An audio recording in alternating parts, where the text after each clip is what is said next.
Welcome to Techstination. Joining us is Giraud, the CEO and founder of Damon Motorcycles. Thank you for joining us, Jay. Thank you. Thanks for having me on. Exciting times for you at the Consumer Electronics Show today. Give us a little overview of what it is you've announced. Well, today we've announced the future of motorcycling. The Damon Hypersport is an all-electric superbike with some very unique technology that makes it safer and smarter, easier to ride, and we're really ushering the future of the motorcycle industry, in our opinion. All right. Well, let's talk about just what this bike can do. You call it a super bike. First of all, one of the big things is it's all electric. That's right. Yeah. And that's rather new. There's only been a few companies before us that have brought out an all electric motorcycle, which is obviously an important step in the direction of motorcycling, we believe, to really, continue to be a part of the 21st century, the way so many car companies and cars are now all going electric.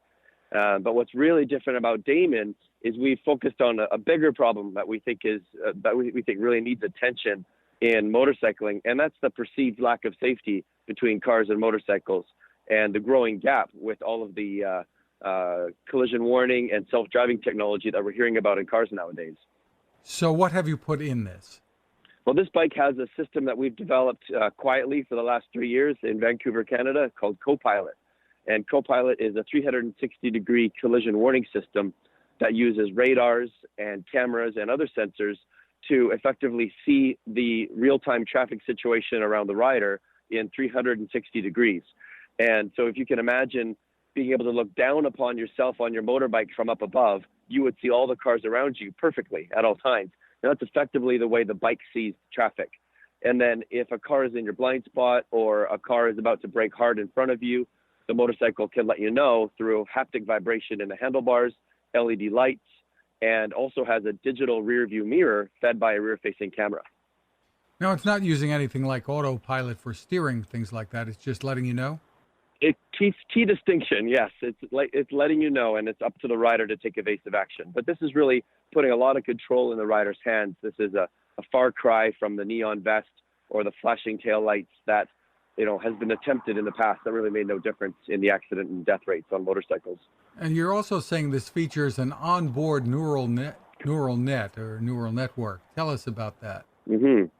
Yeah, so a neural net is sort of like layers of thinking processes that allows a vehicle, or in this case, a motorcycle, to interpret its environment very immediately and make rapid decisions and effectively learn the way traffic behaves. So we're doing that all on board the bike, and the bike is looking at, say, a car braking in front of you. And in that critical event, if you're shoulder checking, which has happened to me so many times, and suddenly the car in front of you brakes really hard, as a rider, because you have your helmet on with a limited field of view, you're not going to see it. But so now the handlebars will vibrate, and you can effectively feel this car in front of you braking hard, giving you that extra one extra second you need to react and avoid an accident. According to the National Highway Transportation Authority, we need about a quarter second to reduce 40% of all car accidents. So this could make a vital difference in the well-being of motorcycling as an industry, let alone each individual who depends on a motorcycle to get from A to B. Worldwide, that's 1.5 billion people. More people ride a motorcycle every day than a car to get to work. And you're including the capability with this to connect to the cloud for a couple of things, I guess, to collect data and to deliver over-the-air updates? Exactly. So, much the way Tesla has done a really good job of this over the years, every month or so, Tesla's autopilot has gotten smarter, and it's gotten much safer, and it had a greater ability to see more accident threats around the car. And similarly, we're collecting the traffic and behavioral data that tells us the way cars are behaving. See, about 3/4 of all motorcycle accidents happen in intersections, and 2/3 of them are caused by drivers. And of all motorcycle accidents, in about half, riders were found to have not taken any evasive action, which means they didn't have time to react before it was too late. So by collecting the behavioral data of the way cars are acting at intersections, we can narrow down on the behavioral cues, the consistent patterns that continue to happen again and again in an intersection that lead to a motorcycle accident, allowing us to then predict it. And by predicting the accident, we can give riders even more reaction time. What should people know about the electric vehicle's capabilities here? How far you can go on a charge, how long it takes to charge, etc.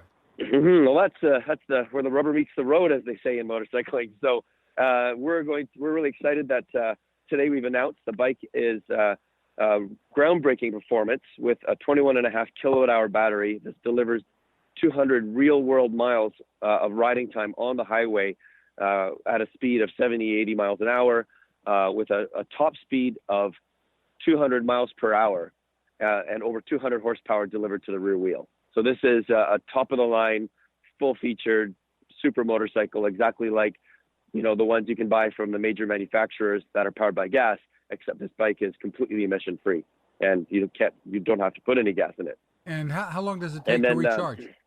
So it takes about 2 hours. It'll take about 20 minutes at a level 3 charging station, about 2.5 hours at home, but that's only if you're bringing the bike home with a completely dead battery. No one ever really does that. Typically, you charge up the bike within half a battery or a quarter of a battery left over. So a couple hours at level 2 at home, or less than 30 minutes at a level 3 DC charging station, which are ubiquitous at this point all over North America now. And we're going to be retailing the Hypersport HS for $24,995 with only $100 deposits to reserve yours and reserve your place in line to get deliveries in 2021. So next year is when people will be able to hop on. Who do you think your market's going to be for this? Is it going to be the typical motorcycle enthusiast, or are you trying to open up new doors here? I'm really glad that you asked that. I think there are now nearly 1 million people driving a Tesla every day. And there's probably another million or so of people driving other electric cars from Nissan and Chevy and so on. And I've got to tell you, once you've been driving an electric car for a few months, you're converted. It's just like nothing you've ever driven before, and it's hard to imagine ever going back to gas. In fact, most people start looking at other vehicles in their driveway, the RV, the boat, and the motorcycle, and they start to imagine what that would be like if it were electric. And we call that the Tesla effect. And so there's just so many Tesla owners out there now, nearly 1 million, as I said, and other electric car owners who are thinking about converting their motorcycle to electric. But much like a Tesla, people have these higher expectations for safety nowadays. They expect technology to do a lot for them to keep them and their families safe and to protect, the things that they love. And motorcyclists love to ride, and they love to get out and get that great feeling. The technology we've developed is very unintrusive. So it only works when you need it to. And other than that, it just feels exactly like riding a motorcycle. It's a little bit quieter. It's a little bit easier.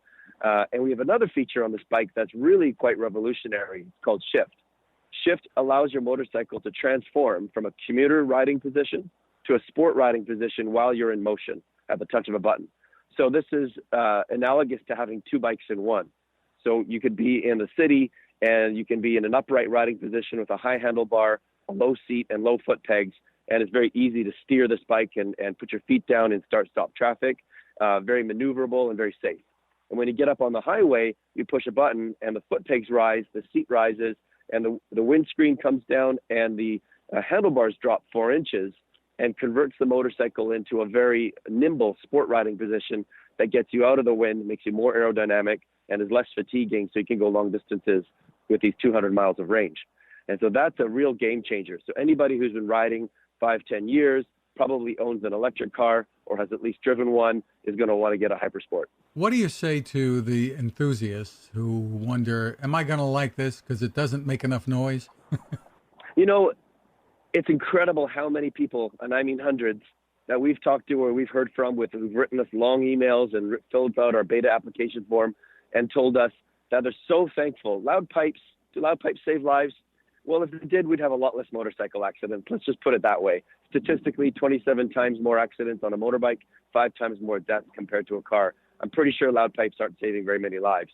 But yes, they do give you a little more situational awareness. And when you see and hear our motorcycle at CES, electric motorcycles make a fair bit of noise. And we're going to be solving that with some interesting technology as well, if in fact you want it to make noise, but you don't have to. So this bike is a single speed, all electric, twist and go, unbelievable acceleration, 0 to 60 in under 3 seconds, 0 to 100 in under 4 seconds. And if you want it to make noise, it will.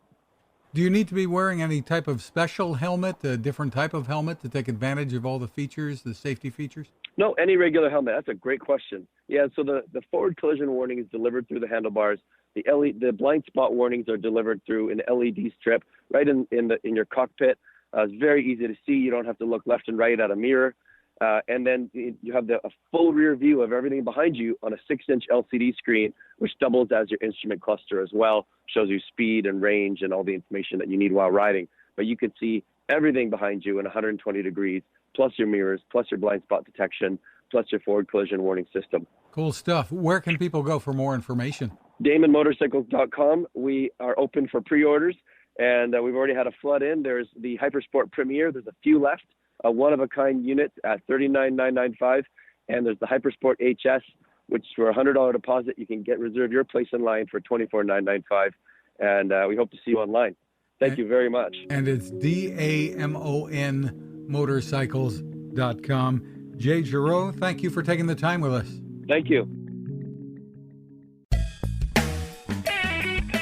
Cooking with the power of the sun. Hi, I'm Fred Fishkin, here to tell you about the latest innovation from my friend Patrick Sherwin and his great team at GoSun Stove. The GoSun Fusion has arrived using the company's tried and true reflectors and a solar vacuum tube to get you cooking without the mess of charcoal, heavy propane tanks, or smoke. A really bright idea. And with an optional solar panel and battery storage and the ability to plug in at home or on the road, you really can use the GoSun Fusion to cook anytime and anywhere, day or night, rain or shine. I love what Patrick and his team are doing, and so will you. Want to learn more? Head to gosun.co to check out all of the company's products and innovations, and use the code Techstination to save 10%. That's gosun.co.